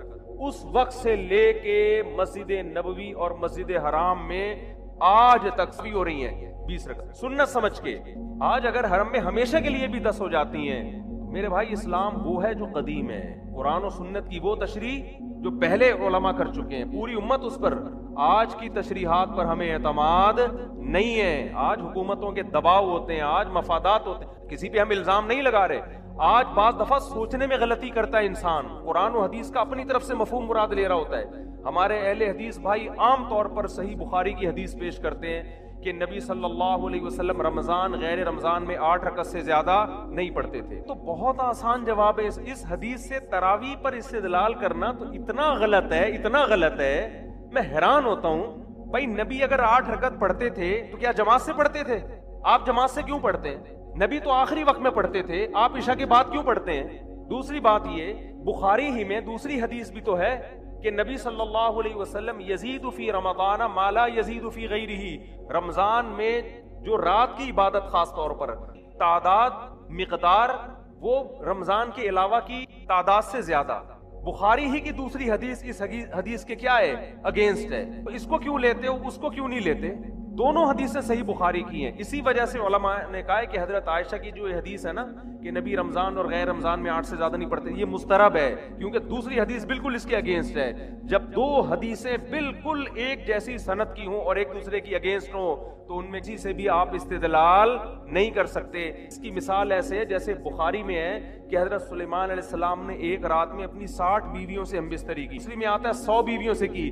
60 اور 100 کے عدد ایک دوسرے کے بالکل کیا ہیں؟ اپوزٹ۔ اب آپ ایک عدد کے بارے میں بھی یقین سے نہیں کہہ سکتے کیونکہ اس میں دونوں ایک دوسرے کے بالکل خلاف ہیں۔ ہم یہ کہیں گے بہت کثرت سے ازواج تھیں، صحیح تعداد ہمیں معلوم نہیں ہے، یا ہم کچھ اور تعویل کریں گے، حفظ کل ما لم يحفظه الاخر، کہ ایک نے 100 کا عدد کہا، ان کو تھا کہ 100، ایک نے کہا کہ 60 کا تو مجھے یاد ہے، اس سے اوپر کا یاد نہیں ہے۔ لیکن ترجیح اس میں جو زیادہ بیان کر رہا ہے نا اس کو دی جائے گی، اس لیے کہ جو کم بیان کر رہا ہے وہ یہ سوچ کے بیان کر رہا ہے کہ اس سے زیادہ کا مجھے علم نہیں ہے۔ تو یہاں حضرت عائشہ جو 8 رکعت والی حدیث بیان کرتی ہیں، اور پھر نبی سے ہی منقول ہے بخاری میں ہی کہ رمضان میں تعداد مقدار زیادہ ہوتی تھی، اس سے پتہ چلتا ہے یہ 8 سے زیادہ۔ یہ تو اگر ہم بخاری کی اس کو تراویح پہ فٹ کر لیں تو میں بیان کر رہا ہوں، تو بھی 8 رکعتیں ثابت نہیں ہوتی، بلکہ بخاری ہی میں اس کے اگینسٹ دوسری حدیث موجود ہے۔ لیکن حقیقت یہ ہے کہ اس کا تراویح کی نماز سے کوئی تعلق نہیں ہے، کوئی تعلق نہیں ہے اس کا تراویح کی نماز کا جس حدیث سے تعلق ہے نا وہ بخاری کی حدیث ہے جس میں حضرت عائشہ فرماتی ہیں نبی صلی اللہ علیہ وسلم مسجد نبی میں نکلے اور آپ نے 3 دن نماز پڑھائی، بہت بڑی تعداد تھی، اس کے بارے میں وہ کتنی رکعتیں تھیں اس کے بارے میں ہمارے پاس کوئی صحیح حدیث واضح موجود نہیں ہے۔ ایک ضعیف حدیث ہے کہ 20 رکعتیں تھیں۔ علماء نے کہا کہ ضعیف حدیث اگر کسی صحیح دوسری روایت سے اس کی تائید ہو جائے یا تعامل امت سے اس کی تائید ہو جائے تو پھر اس میں ضعف ختم ہو جاتا ہے۔ تو ضعیف ہونے کے باوجود حضرت عمر اور اسلاف کا جو عمل تھا جو عالم اسلام میں پھیل چکا تھا، کیونکہ حضرت عمر رضی اللہ تعالیٰ عنہ نے جب تراویح شروع کی ہے نا تو ائمہ کرام یہ کہا کرتے تھے کہ ما رأیت عمر مبتدعا، ہم حضرت عمر کو بدعتی نہیں سمجھتے۔ حضرت عمر نے ایک کام کیا تو یہ ہو نہیں سکتا کہ نبی سے اس کی اصل نہ ملے، یہ ہو نہیں سکتا کہ نبی سے اس کی اصل۔ تو چونکہ حضرت عمر سے 20 رکعتیں جو صحیح سند ہے، اگرچہ وہ حدیث مرسل ہے، ہمارے اہل حدیث بھائی اعتراض کرتے ہیں کہ جو حضرت عمر سے 20 رکعتیں بیان کر رہا ہے اس نے حضرت عمر کا زمانہ نہیں پایا، لہذا یہ حدیث منقطع، درمیان میں راوی کیا ہے؟ شارٹ ہے۔ اس کا علماء نے جواب دیا ہے، مجتہدین نے وہ جواب یہ دیا ہے کہ یہ جو تعداد رکعات ہے نا یہ پورے عالم اسلام میں جب یہ پھیلی ہیں تو یہ چیز ایسی نہیں ہے جو مشہور نہ ہو۔ تو جو چیزیں مشہور ہوتی ہیں، جو کھلے عام سب اس کو صبح شام دیکھ رہے ہوتے ہیں، وہ چیزیں بیان کرنے میں سند کی محتاج نہیں ہوتی۔ اور کسی دیوبندی کا قول نہیں ہے، یہ سعودی عرب کے عرب عالم ہی کے قول میں آپ کے سامنے پیش کر رہا ہوں۔ سعودی عرب میں آج سے چند سال پہلے 20 رکعتوں کو ختم کرنے کی جب کوشش کی تو مدینہ یونیورسٹی کے جو چانسلر تھے عطیہ سالم، انہوں نے کتاب لکھی کہ 1000 سال سے زیادہ سعودی مکہ مدینہ میں 20 رکعت تراویح ہو، اس کا انہوں نے اس میں جواب دیا ہے کہ یہ جو حضرت عمر سے 20 رکعتیں منقول ہے نا، حدیث مرسل کہتے ہیں، راوی اپنے سے اوپر کے راوی کا نام حذف کرتے ہیں۔ انہوں نے کہا اس کے مرسل ہونے سے حدیث ضعیف نہیں، کہ یہ چیزیں شہرت کی بنا پر بیان کی جاتی ہے۔ تراویح کوئی بند کمرے میں چھپ کے تھوڑی ہو رہی تھی، ساری دنیا دیکھ رہی تھی کتنی رکعتیں ہو رہی ہیں۔ تبھی محدثین نے، علماء نے، فقہا نے جو فتویٰ دیا نا 20 رکعتوں کا، تو ان میں سے کسی نے بھی یہ نہیں کہا کہ ہمارے پاس صحیح سند سے یہ بات پہنچی۔ انہوں نے کہا شہرت ہے اس کی۔ امام شافعی سے پوچھا، امام شافعی سے، کہ آپ کے پاس تراویح کے سنت ہونے کی کیا دلیل ہے؟ انہوں نے کہا سارے مکہ والے 20 رکعتیں پڑھ رہے ہیں۔ یہ جو تواتر سینہ بسینہ چلا آ رہا ہے نا حضرت عمر کے دور سے، یعنی حرم میں 20 رکعتیں ہوتی چلی آ رہی ہیں، تو امام شافعی نے اس عمل سے استدلال کیا، حالانکہ امام شافعی کا زمانہ تو بہت قدیم ہے، امام بخاری کے استاذ تھے امام احمد کے استاذ ہیں امام شافعی، امام شافعی کے استاذ ہیں امام محمد اور امام مالک، اور امام مالک سے اوپر کا درجہ تابعین کا شروع ہو جاتا ہے۔ دوسری صدی ہجری کی بات کر رہا ہوں میں آپ کے سامنے، اسلام آئے ہوئے دنیا میں 100 سال ہوئے ہیں، 100 سال کے بعد امام شافعی کیا کہہ رہے ہیں، ہم مکہ میں لوگوں کو کتنی پڑھتے ہوئے پا رہے ہیں، مکہ سے کتنا دور ہے کوفہ اور بصرہ جہاں حضرت علی کی خلافت قائم ہوئی، وہاں عبداللہ بن مسعود کتنی پڑھ رہے تھے، 20 رکعتیں، ان کے شاگرد ان سے یہی نقل کرتے چلے آ رہے ہیں۔ اتنی بڑی تعداد جب ایک اس پر جمع ہو گئی، اور پھر علامہ شامی نے آج سے 150-200 سال پہلے لکھے اپنی روئے زمین پر کہیں بھی 20 رکعت سے کم 1 رکعت بھی نہیں ہو رہی، تو کیا علامہ شامی کے دور میں امت گمراہی پہ جمع ہو گئی تھی؟ حالانکہ صحیح حدیث ہے کہ میری امت گمراہی پہ کبھی جمع نہیں ہو سکتی۔ تو ہم آپ سے مطالبہ کرتے ہیں کہ اگر آپ صحیح بخاری کی اس 8 رکعت والی حدیث کو کہتے ہیں کہ وہ اصل ہے، پہلا سوال یہ ہے کہ وہ انفرادی پڑھی، آپ جماعت سے، آپ رکعتیں نبی سے لے رہے ہو، جماعت کس سے لے رہے ہو؟ حضرت عمر سے، یہ غلط ہے۔ نمبر 2، وہ رات کے آخری حصے میں پڑھی گئی ہیں، آپ کب پڑھ رہے ہو؟ عشاء کے فوراً بعد پڑھ رہے ہو۔ بعض لوگ یہاں یہ بھی کہتے ہیں کہ نفل نماز ہے، اس میں کوئی عدد متعین، اتنی چاہے پڑھ لو۔ خوب سمجھ لیں، نفل نماز میں جماعت کو اکٹھا کر کے پڑھنا یہ جائز نہیں ہے جب تک آپ کے پاس اس کا ثبوت نبی صلی اللہ علیہ وسلم سے صراحتاً یا دلالتاً نہ ہو۔ صراحتاً کا مطلب نبی سے سند ہو، دلالتاً کا مطلب صحابہ نے کیا ہو، صحابہ کا عمل یہ بتا رہا ہو کہ نبی نے کیا ہوگا۔ بعض چیزیں صراحتاً ہوتی ہیں، بعض کیسے ہوتی ہیں؟ دلالتاً۔ دلالتاً کا مطلب یہ ہوتا ہے کہ جیسے ہم نے اپنی آنکھوں سے تو نہیں دیکھا، سورج کی روشنی دیکھ کر یقین ہو رہا ہے کہ سورج نکلا ہوا ہے، تو صحابہ کا عمل دیکھ کر یقین ہو گیا کہ یقیناً نبی نے یہ عمل کیا ہے، اس کو کہتے ہیں دلالتاً۔ تو نبی صلی اللہ علیہ وسلم، ہاں لوگ یہ کہتے ہیں کہ بھائی کوئی عدد متعین نہیں ہے، جتنی چاہے پڑھ لو، اور ہم 8 اس لیے پڑھتے ہیں کہ لوگوں نے بھی سنت قرار دی، تو جتنی چاہے پڑھ لو۔ خوب سمجھ لیں، عبادت توقیفی ہے، ان میں اپنی رائے کا دخل نہیں۔ توقیف کا مطلب یہ ہے کہ جن کیفیات کے ساتھ جس طرح منقول ہے اس میں آپ اپنی طرف سے کاٹ چھانٹ۔ میں نے ایک دفعہ یہ بیان کیا تھا کہ نفل نماز اس طرح لوگوں کو مسجد میں جمع کرنا جماعت کے ساتھ یہ جائز نہیں ہے، اتنی رکعتوں کا ثبوت ہوگا اتنی جائز ہوں گی، اس سے زیادہ کی اجازت نہیں ہوگی، نہ اس سے کم کی ہمیں اجازت۔ کم کی اجازت کا مطلب اس سے کم کو سنت قرار دینا، سنت سمجھ کے کوئی چھوڑ دیتا ہے ایک الگ بات ہے، پورے رمضان ہی نہیں پڑھتا لیکن اس عدد میں تبدیلی نہیں کر سکتا۔ وہ لوگوں نے نا اس پہ کمنٹ میں بڑا مذاق اڑایا کہ لو بھائی نیا فتویٰ آ گیا، تو میں ان لوگوں سے کہتا ہوں اگر یہ جائز ہے، عید کی رات بھی کر لو نا یہ کام بھائی، اگر یہ تہجد ہے اور جماعت کے ساتھ جائز ہے تو آپ عید کی رات کر لیا کرو، پھر اگلے دن بھی کر لیا کرو۔ یہ کیا بات ہے کہ چاند نظر آیا، جتنی رکعتیں تراویح کی تھیں وہیں چھوڑ کر مارکیٹ سے کیا ہو گئے؟ شارٹ ہو گئے۔ کیوں؟ اب اس کو جماعت سے پڑھنا، اس نفل نماز کو اس طریقے سے، یہ عمل کیا بن جائے گا؟ بدعت۔ تو اس کے لیے ثبوت چاہیے، جتنی رکعتوں کا ثبوت ہوگا اتنی ہی سنت ہوں گی، اس سے کم کوئی سستی کی وجہ سے نہ پڑھے ایک الگ بات ہے۔ جیسے ظہر سے پہلے 4 سنتیں سنت ہیں، اس میں 2 کو سنت نہیں کہہ سکتے، ہاں کوئی سستی کی وجہ سے پوری 4 چھوڑ دے یا 2 پڑھ لے، وہ اس کا اپنا مسئلہ ہے۔ تو تراویح کوئی 10 پڑھ لے، کوئی 8 پڑھ لے، کوئی 4 پڑھ لے، کوئی 16 پڑھ لے، یہ اس کا اپنی ٹینشن ہے۔ سنت عدد وہ 4 کو یا 8 کو یا 12 کو یا 16 کو نہیں کہہ سکتا، سنت عدد اتنی کو کہے گا جتنی خلفائے راشدین سے منقول ہیں۔ سمجھتے ہو کہ نہیں سمجھتے؟ اور اگر کسی نے اس میں کمی کی ہے تو ان کی ذاتی رائے ہے، ہم ان ائمہ کی رائے کو اور حضرت عمر کی رائے اور عثمان اور علی کی رائے کو ترجیح دیتے ہیں باقی مجتہدین کی رائے پر۔ سمجھتے ہو کہ نہیں سمجھتے؟ اور ایک اہم ترین بات میں نے یہ بھی بیان میں کہا تھا، یہ جو مسلک پرست لوگ ہوتے ہیں نا، مسلک پرست، یہ کیا کرتے ہیں، یہ خود بہت شخصیت پرست ہوتے ہیں، ان کے خلاف کوئی بھی دلیل جاری ہوگی نا، ایک تو غصے سے ان کے منہ سے جھاگ نکلنا شروع ہو جاتا ہے، کبھی تسلی سے جواب دینا، جو سوال پوچھا جائے بات کو کیا کر دیتے ہیں، گھما دیتے ہیں۔ ہم اگر مسلک پرست ہوتے تو میں تراویح میں آپ کو دیوبندی بننے کی دعوت دے رہا ہوتا، میں تراویح کے مسئلے میں آپ کو کہہ رہا ہوتا جو اردو بولنے والے علماء ہیں ان کو فالو کرو۔ میں کہہ رہا ہوں خلفائے راشدین کو، امام ابو حنیفہ کو، امام شافعی کو، امام مالک کو، امام احمد بن حنبل کو فالو کرو، 1400 سال سے حرمین میں جو ہوتا آ رہا ہے اس کو فالو کرو۔ لیکن میرے اس بیان کو کیا کہیں گے؟ دیوبندیت کا پرچار کر رہا ہے، اور آپ پوری امت کو اٹھا کے ایک طرف پھینک دو۔ آپ کے بابے نے جو دلائل دے دیے اس پہ کو پتھر، یعنی جیسے پتھر پہ لکیر تبدیل نہیں ہوتی نا، ایسے آپ اس کے بارے میں لچک نہ دکھاؤ۔ آپ کے بابوں نے دلیل لے دی کہ موطا امام مالک میں 8 رکعت کی حدیث بالکل صحیح ہے، کوئی ضعیف ثابت نہیں کر سکتا. ہم جب اس کو ثابت کرنے کے لیے حوالے دینے کے لیے آپ کے گھر پہ آ رہے ہیں، آپ وہ حوالے سننے کے لیے تیار نہیں ہیں. اور ہم نے وہ حوالے آڈیو بیان میں ریکارڈ کروا بھی دیے ہیں. میرا تراویح کے مسئلے پر آڈیو بیان ہے، اس میں پورے حوالوں کے ساتھ میں نے حدیثیں پڑھ کے پیش کی ہیں. 8 رکعت تراویح جو موطا امام مالک کی حدیث ہے، اس کو کن کن محدثین نے ضعیف قرار دیا اور کن کن نے کہا کہ اس سے استدلال درست نہیں ہے، یہ سارے حوالے میں نے پیش کر دیے ہیں. پھر بھی بعض لوگ یہ دعویٰ کرتے ہیں کہ اس کو کوئی بھی ضعیف نہیں کہتا. پھینکنے پر گورنمنٹ کی طرف سے کوئی پابندی نہیں ہے. اور میں نے یہ بھی کہا تھا اگر وہ صحیح ہوتی تو امام مالک اپنی موطا پر خود تو فتویٰ دیتے نا، وہ خود تو 20 رکعتوں سے بھی زیادہ کے قائل ہیں. کوئی جواب نہیں ہے ان لوگوں کے پاس کسی چیز کی. تو مسلک پرستی کی وہاں اب میں ایک اہم دلیل آپ کو دے رہا ہوں. اس نماز یہ صلاۃ اللیل ہے، اس میں دو رائے نہیں ہو سکتی. لیکن یہاں بھی بعض لوگوں نے کنفیوژن پیدا کی ہے. بعض لوگوں نے کہا چونکہ یہ صلاۃ اللیل ہے لہذا یہ تہجد ہے.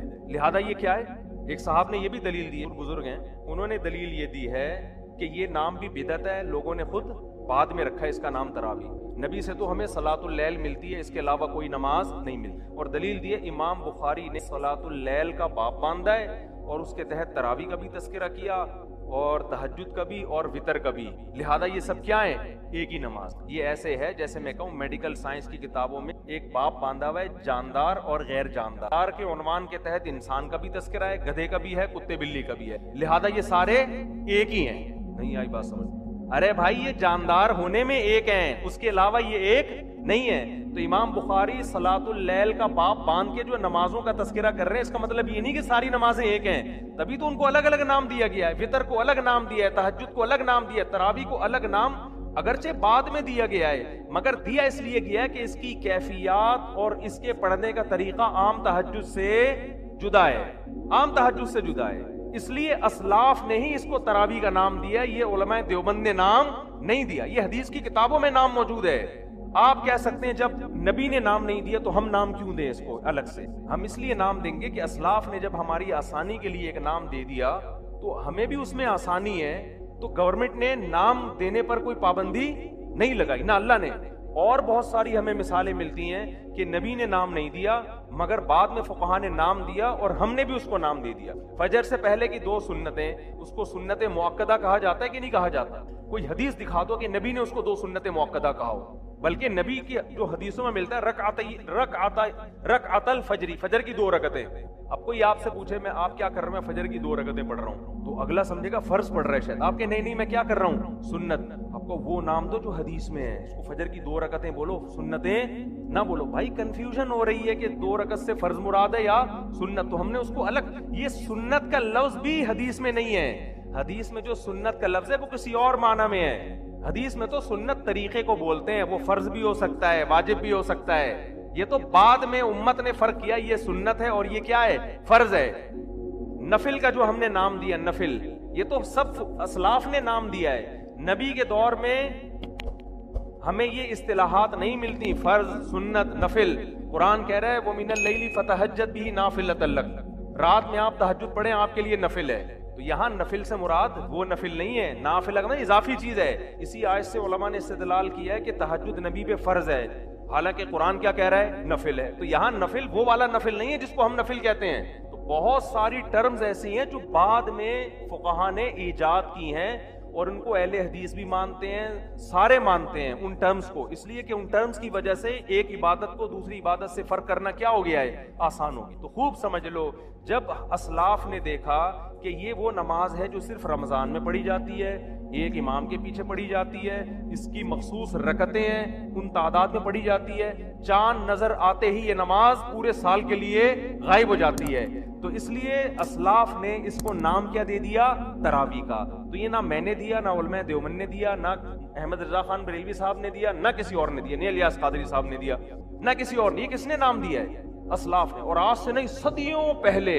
تبھی بیہقی کی روایت میں نے اپنی اس آڈیو بیان میں نا پورے حوالے پیش کیے ہیں، اس میں میں نے وہ روایت بھی پڑھی ہے کہ اسلاف نے اس کو نام دیا تھا تراویح کا. اب آخری بات کر کے بس میں موضوع کی طرف آتا ہوں. تراویح کا نام دیا اس کو. اگر یہ 8 رکعتیں یا 12 ہوتی نا تو اسلاف اس کو تراویح کی نماز کہتے ہی نہیں. کیوں؟ بیہقی کی روایت ہے آپ کہہ سکتے ہیں نا حوالے پیش کرو، تو میرا آڈیو بیان پورا سن لیں، وہ شیئر کریں زیادہ سے زیادہ، کیونکہ میں نے وہ 6-7 سال پہلے بیان کیا تھا تو اس لیے آڈیو تھا، اس وقت ویڈیو کی ہمارے پاس سہولت بھی نہیں تھی اور لوگ مانوس بھی نہیں تھے، تو آپ پورے حوالے ہیں اس میں اسلاف نے اس نماز کو کیا نام دیا؟ تراویح۔ کیوں؟ اس کی وجہ بھی لکھی ہوئی ہے، اس لیے کہ وہ ہر 4 رکعت کے بعد تھوڑی دیر آرام کرتے تھے، تھوڑی دیر وقفہ لیتے تھے، پھر 4 پڑھتے تھے۔ اب قطع نظر اس سے کہ وہ وقفہ سنت ہے یا نہیں، یہ ایک الگ بحث ہے، ہمیں اس پر اصرار نہیں ہے کہ آپ اس کو سنت کہیں، لیکن اس نام سے پتہ چلتا ہے کہ 4 رکعتوں کو ایک ترویحہ کہا گیا تھا۔ عربی میں 2 کے لیے الگ صیغہ ہوتا ہے اور جمع کے لیے بولو الگ صیغہ، تو 4 رکعتوں کو جب ترویحتن کہا گیا تو 8 رکعتوں کو ترویحتین کہا جائے گا، تراویح بولو نہیں کہا جائے۔ اس سے پتہ چلتا ہے کہ اسلاف کے دور میں کوئی ایک مسجد بھی ایسی نہیں تھی جہاں 8 یا 10 رکعتیں، کیونکہ 10 رکعتوں کو بھی تراویح نہیں کہہ سکتے، کوئی ایک مسجد بھی روئے زمین پہ ایسی نہیں تھی، ورنہ وہ اس کو یہ نام نہ دیتے۔ تو تراویح یہ جمع اقصا ہے، جمع اقصا کا مطلب اس میں 4 رکعتیں متعدد بار آئی ہیں، تبھی اس کو تراویح کہہ رہے ہیں۔ دیکھو مسجد ایک مسجد، مسجدین 2 مسجد، مساجد بہت ساری مسجدیں، اب سمجھیں مساجد، تو اسی طرح ترویحہ 4 رکعتیں، ترویحتین 4 2 دفعہ 8 ہو گئیں۔ تراویح کا مطلب 4 کا عدد متعدد بار آ رہا ہے، تو یہ لفظ جو اسلاف نے دیا، میں نے اور آپ نے نہیں دیا، یہ نام بتا رہے کہ اس دور میں 8 رکعتوں یا 10 رکعتوں کا کوئی تصور نہیں تھا، ورنہ یہ نام اس میں فٹ ہی نہیں آتا۔ اب جو مرضی کرتے رہے، سعودی حکومت کرتی رہے یا آج کل جو بھی فتویٰ دیتا رہے، ان کی اپنی تحقیق ہے، ہم کسی پہ الزامات نہیں لگا رہے، لیکن ہم نے وہ فالو کرنا ہے جو وہ اسلام جو 1200-1300 سال پہلے بر صغیر میں آیا، وہ اسلام جو امام شافعی کے دور میں مکہ اور مدینہ میں تھا، سمجھ رہے ہیں؟ وہ اسلام جو حضرت عمر کے دور میں مصر میں آیا، اس میں 3 طلاقیں 3 تھیں، اس میں تراویح کی کتنی رکعتیں تھیں؟ 20 تھیں۔ تو آج جو تحقیقات کے نام پہ ہو رہا ہے تو بھائی، اور اسی وقت پوری امت، امام بخاری نے روایت پیش کی ہے، ایک خاتون کا حوالہ دیا ہے تابعیہ سے کہ جو مردوں کی طرح نماز پڑھتی تھی، اس کا مطلب ان کے علاوہ جتنی بھی تھیں وہ نماز کیسے پڑھتی تھیں؟ عورتوں کی طرح۔ وہی نماز مصر میں بھی گئی ہے، وہی ہندوستان میں بھی گئی ہے، وہی عرب میں بھی گئی ہے۔ اسی وجہ سے عرب نے فالو کیا امام احمد بن حنبل کو، امام احمد ان کے شاگردوں کا فتویٰ، عورت سمٹ کے نماز پڑھے۔ امام شافعی کو فالو کیا ملیشیا انڈونیشیا نے، ملیشیا انڈونیشیا والے ان کا جتنے قدیم علماء ہیں، آج کا ملیشیا نہیں، آج کا انڈونیشیا نہیں، صدیوں سے جو ملیشیا میں اسلام آ رہا ہے، اور فقہ شافعی کی کتابوں میں جو لکھا ہوا ہے، عورت مردوں کی طرح نہیں بلکہ سمٹ کے نماز پڑھے گی۔ عرب میں بھی سمٹ کے نماز پڑھا کرتی تھی، آج سے 100 سال پہلے کا سعودیہ اٹھا کے دیکھ لو۔ مصر میں بھی جہاں شافعی فقہ زیادہ رائج ہوا، سمٹ کے نماز پڑھتی تھی۔ مالکی مذہب جو افریقہ کی طرف گیا ہے، امام مالک کا بھی فتویٰ ہے عورت کیسے نماز پڑھے گی؟ سمٹ کے۔ اور فقہ حنفی جہاں اسلام دوسری صدی ہجری میں بر صغیر میں آیا، وہاں بھی ساری آپ 100-150 سال پہلے، یہاں تک کہ اہل حدیث بھی دیکھ لو گے نا 150 سال پہلے، ان کے فتووں میں بھی لکھا ہوا ہے کہ عورت سمٹ کے نماز پڑھے۔ اب اگر پوری دنیا میں وہ نماز چینج ہو گئی ہے بھائی، اب اگر تو بے شک آپ اس پہ قرآن و حدیث کا کتنا اچھا لیول لگا لو، ہم اس چینج شدہ نماز کو قبول کرنے کے لیے تیار نہیں ہے، کیونکہ اب بہت کچھ چینج ہو رہا ہے۔ دجال آنے سے پہلے پتہ نہیں کیا کیا چینج ہو جائے گا، اب تو فتوے آئیں گے، اب تو اور کچھ دنوں میں آپ دیکھنا میری پیش گوئی ہے، چند سالوں میں شاید میرے مرنے کے بعد تراویح کی نماز ہی غائب کر دی جائے گی۔ وجہ اس کی ہے کہ غامدی صاحب بڑی مضبوط دلیل دیتے ہیں اپنے حساب سے کہ نبی نے 3 دن پڑھ کے جو نماز چھوڑ دی ہے، آپ اس کو پڑھ کیوں رہے ہو؟ آئی بات سمجھ؟ جو نماز نبی نے 3 دن پڑھ کے چھوڑ دی، آپ اس کو پڑھ، تو ہم کیوں پڑھ رہے ہیں بھائی؟ حضرت عمر نے پڑھائی ہے، تو حضرت عمر بدعتی بولو نہیں ہو سکتا۔ تو دین میں قرآن و سنت کے ساتھ صحابہ اور اسلاف کو مرج کرنا پڑے گا۔ اگر آپ نے صرف قرآن کی بات کی تو بھی گمراہ، صرف قرآن اور حدیث کی بات کی تو بھی گمراہ۔ قرآن، حدیث اور اسلاف اس کے ساتھ ملانے پڑیں گے، اور اسلاف کا مطلب سلفی نام رکھ لینا کافی نہیں ہے، اسلاف کے فتووں کو فالو کرنا پڑے گا۔ آج جتنے سلفی میں نے دیکھے 3 طلاق کو 1 کہتے ہیں، قرآن میرے ہاتھ میں، اللہ کی قسم اٹھا کے کہتا ہوں، اسلاف سے ایک ضعیف سند سے دکھا دو، واضح ہو کہ رخصتی کے بعد 3 طلاقوں کو کسی نے واضح لفظوں میں 1 قرار دیا ہے، اسلاف سے ایک روایت دکھا دو، میں مان لوں گا۔ نام ہمارا سلفی نہیں ہے، لیکن ہم 3 طلاق کو جب 3 کہتے ہیں تو سارے اسلاف ہمارے ساتھ ہیں. جب ہم 20 رکعتوں کو 20 کہتے ہیں آپ کو 99% اسلاف ہمارے ساتھ میں نظر آئیں گے. ناموں میں کچھ نہیں رکھا، نہ دیوبندی نام نہ بریلوی نام. آپ نے یہ نہیں دیکھنا کہ دیوبندی کیا کہہ رہا ہے، بریلوی کیا کہہ رہا ہے. آپ نے دیکھنا ہے کہ قرآن و سنت کی وہ تشریح جو صحابہ اور تابعین نے کی ہے وہ کون پیش کر رہا ہے، اور قرآن و سنت کی وہ تشریح جو 15ویں صدی کے مولوی کہہ رہے ہیں وہ کون پیش کر رہا ہے. وہ تشریح جو صدیوں سے چلی آ رہی ہے میں اس کو مانوں گا. وہ تشریح جو آج مارکیٹ میں آ رہی ہے کتنا ہی اچھا اور خوبصورت لیبل لگا لو، ہم اس کو ایکسپٹ کرنے کے لیے تیار نہیں ہیں. سمجھتے ہو کہ نہیں سمجھتے؟ تو سمجھ جاؤ، ورنہ ایسے بے لگام ہوگے نا، ایسے بے لگام کہ فرقے بنتے چلے جائیں گے. اس سے فرقہ واریت ختم نہیں ہوگی. آج ایک نیا فتویٰ آئے گا، کل اس سے بڑھ کر ایک نیا فتویٰ آئے گا، پرسوں پھر اور مارکیٹ میں، کیونکہ ایسا پھر بے لگام اپنے آپ کو پابند. تبھی نبی صلی اللہ علیہ وسلم نے فرمایا 73 میں جو جنتی ہوگا ما انا علیہ و اصحابی، جو میرے اور کس کے طریقے کو فالو کرے گا، صحابہ. اور صحابہ کو سمجھا تابعین نے، تابعین کو سمجھا ائمہ نے. بعض دفعہ کہتے ہیں لوگ کہ یہ صحابہ کا نہیں ہے، سارے اسلاف کہہ رہے ہیں صحابہ کا یہی، تابعین کا یہی ہے، تبع تابعین کا یہی ہے. آپ اپنی طرف سے ایک چیز مارکیٹ میں لے کر آ رہے ہو کہ یہ امت بانجھ نہیں ہے کہ آج اسلام آ رہا ہے. امت صدیوں سے، ہاں اس میں بدعتیں آتی رہیں اور مارکیٹ سے شارٹ ہوتی رہی. بدعت ایک ایسی چیز ہے جو کبھی امت میں پنپ نہیں پائی ہے. ایسی کوئی بدعت نہیں ہے جو 1400 سال سے چلی آ رہی ہو. ایسی ہزاروں سنتیں جو 1400 سال سے چلی آ رہی تھی اور آج اس کو کیا کیا جا رہا ہے. بدعت کبھی ٹکتی تھی. آپ بدعتیوں کو دیکھو، ان کے بھی رسم و رواج چینج ہوتے ہیں. حضرت مفتی تقی عثمانی صاحب کا بڑا شاندار بیان ہوا تھا اس پر کہ بدعت اور سنت میں بڑا فرق کیا ہے. کہ بدعت پہ امت کبھی صدیوں سے قائم نہیں رہی ہے. کوئی ایک بدعت نہیں آپ دکھا سکتے. بدعتی تو ہر دور میں رہے ہیں، لیکن ان کی بدعت ہر دور میں نہیں رہی، بلکہ ان کی بدعت کی ڈیزائن کیا ہوتے ہیں. پچھلے سال ربیع الاول منانے کا اسٹائل کچھ اور تھا، اگلے سال اسٹائل تھوڑا سا کیا ہوگا، چینج ہوگا. پچھلے سال محرم کا اسٹائل تھوڑا سا چینج تھا، اگلے سال اور چینج، اگلے سال اور چینج. کچھ نئی آ جائیں گی، پرانی والی غائب ہو جائیں گی. ایسا کوئی نہیں ہو سکتا کہ 1400 سال سے ایک جیسی بدعت چلتی چلی آ رہی ہو. اللہ نے اس امت کو محفوظ کیا ہے کہ یہ امت گمراہی پہ کبھی جمع نہیں ہوگی. تو میں آپ کو علماء کی گستاخیوں کا نہیں کہہ رہا کہ آپ جا کے کوئی 8 رکعت کا فتویٰ دے رہے تو آپ بے ادبی کریں. امت میں پہلے بڑے پھڈے ہو رہے ہیں. میں تو صرف آپ کو اسلاف سے جوڑ رہا ہوں کہ جو اس وقت ائمہ اربعہ سے جڑ کے رہ جائے گا نا، ان چاروں فقہا سے، ان سے خروج نہ کرو. جو اس وقت ان سے جڑ جائے گا اپنا اور اپنی اولادوں کا دین بچا لے گا. ایک اہل حدیث میرے پاس آئے وزیرستان میں، میری بڑی اچھی دوستی اب بھی ہے. مجھے کہنے لگے یار میں تو قرآن و سنت کو فالو کرتا ہوں. میں نے کہا میرے بھائی آپ جو قرآن و سنت کو ٹھیک ہے فالو تو سب نہیں کرنا ہے، لیکن اس کو لگام دو. آپ کا قول چاروں ائمہ سے خروج خارج نہیں ہو. میں نے کہا اس کا نتیجہ پتہ کیا نکلے گا؟ جس طرز پہ آپ چل رہے ہو، آپ کے جب بچے پیدا ہوں گے نا وہ آپ سے ایک اسٹیپ آگے ہوں. وہ ایسی تشریح مارکیٹ میں لائیں گے، آپ کچھ ایسی تشریح لا رہے ہیں جو آپ کے باپ دادا نے نہیں سنی ہوگی، بلکہ آپ کے باپ دادا میں جو اہل حدیث ہیں انہوں نے بھی نہیں سنی ہوگی. ٹھیک ہے نا؟ کچھ ایسی اگلی نسل اس سے تھوڑی سی 2 اسٹیپ آگے، اور اس سے اگلی والی کا کوئی پتہ نہیں ہے وہ کس جنگل میں جائے، کہاں جائے گا. تو اس لیے میں نے کہا میں آپ کو جہنمی نہیں کہتا، نہ میں آپ کو کہتا ہوں کہ آپ اسلام سے خارج ہیں. آج ایک شخص آئے کہنے لگے میری بیٹی کے لیے اہل حدیث کا رشتہ آیا ہے. میں نے کہا کر دو بھائی، اہل حدیث مسلمان تو ہے بہرحال، لیکن یہ طرز جس پر ہمارے اہل حدیث بھائی چل رہے ہیں نا، اجتہاد کا جو ہر آدمی کو اتھارٹی دے دی ہے، اس سے امت میں خیر برآمد ہونے والی نہیں ہے. امت بالآخر آہستہ آہستہ آہستہ آہستہ بے لگام ہوتے ہوتے ٹکڑوں میں بٹتی چلی جائے گی. اس لیے کچھ اس کو باؤنڈ کرنے کی ضرورت ہے. قرآن و حدیث کی ایسی تشریح، جی ہاں بالکل لا ہی نہیں ہوگا. ایسے ہی جو اٹھائے قرآن و حدیث جیسے اب کر رہے ہیں نا، ایک مشہور صاحب ہیں، لوگ کتنے بیوقوف بن رہے ہیں. ہمیں پتا ہے کہ بیوقوف بنا رہے ہیں، حوالے غلط پیش کر رہے ہو آپ، ترجمے غلط کر رہے ہو، لیکن لوگوں کی واہ واہ دیکھو یار. آپ بیٹھ گئے واہ واہ دیکھو، ترجمے غلط. ایک حدیث کا مطلب جب آپ کے اگینسٹ جاتی ہے تو اس کا مطلب کچھ اور بیان کیا جاتا ہے، جب آپ کے حق میں جاتی ہے تو اس کا مطلب کچھ اور بیان.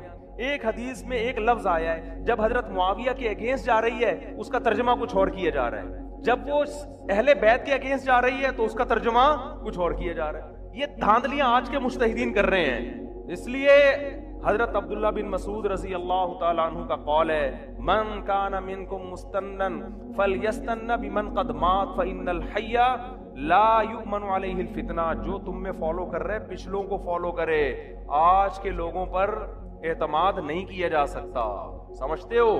آج کافی ہو گیا میرا خیال ہے درس, بس ایک دو آیتیں جلدی پڑھ لوں تاکہ کچھ تو آئے نا سامنے جو عبرت نصیحت کی باتیں ہیں. اچھا میرے بھائی, تو اچھا لوگ پھر مجھے کہتے ہیں حوالے نہیں دے رہے. بول تو رہا ہوں, میری جتنا یہ تراویح پر بیان ہے, آڈیو بیان ہے, مفتی طارق مسعود آڈیو بیان تراویح لکھیں, ایک ایک روایت کی سند بھی پڑھی ہے. ہمارے ہاں جب عام طور پر جو حوالے دینے والے لوگ ہیں نا, سند نہیں پڑھتے, نمبر صرف بیان کرتے ہیں. آج کل جو پاکستان میں چل رہے ہیں, کیوں نہیں پڑھتے پتہ ہے؟ پڑھنی آتی نہیں ہے سند ان کو, سمجھ رہے ہو, سند پڑھنی نہیں آتی ہے.